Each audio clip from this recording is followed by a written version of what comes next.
ماہ رمضان المقدس کا ہر ہر پل، ہر لمحہ بہت قیمتی ہے اہل ایمان کے لیے، مسلمانوں کے لیے۔ جو لوگ روزہ رکھتے ہیں وہ تو صاحب توفیق بھی ہے، صاحب مقدر بھی ہے، ان کا نصیبہ بڑا اعلیٰ ہے۔ مگر جو نہیں رکھتے نا، پھر انہیں تو اس بات کو سوچنا ہے نا، آنے والا کل میرا کیا ہوگا، میں اس دنیا میں رہوں گا کہ اس دنیا سے چلا جاؤں گا۔ اس لیے آنے والا وقت ماہ رمضان میں گزر رہا ہے، مگر 1 سال کے بعد رمضان آئے گا۔ میں آنے والے سال رمضان میں رہوں گا کہ نہیں رہوں گا۔ اس لیے میرے پیارو، آپ روزہ رکھیں، چھوڑیں نہیں روزہ۔ اسی طریقے سے نمازوں کی پابندی کریں، ہے نا، نماز تراویح پڑھیں۔ ایسے کہتے کہتے عمر ڈھلتی جا رہی ہے، مگر ہم بے خبر ہیں، ہم بے خبر ہیں، بہکے ہوئے ہیں۔ اس لیے اس رب کی بارگاہ میں استغفار کریں، توبہ کریں، ہے نا، نمازوں کی پابندی کریں، کوئی نماز نہ چھوٹنے پائے، ایک روزہ نہ چھوٹنے پائے۔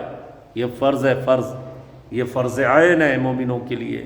صاحب ایمان پر رمضان کے روزے فرض کیے گئے، صلاۃ یعنی نماز فرض کیے گئے، زکوٰۃ صاحب مالک ہیں، صاحب نصاب ہے نا، مال و زر رکھتے نا، تو پھر کنجوسی نہیں کرنا، جی بخیلی نہیں کرنا، ہے نا، صاحب توفیق ہے نا، تو پھر آپ زکوٰۃ دل کھول کر نکالیں، حساب کر لیں، صحیح حساب کریں، پھر رب کی رحمت آپ کے حصے میں ہوگی۔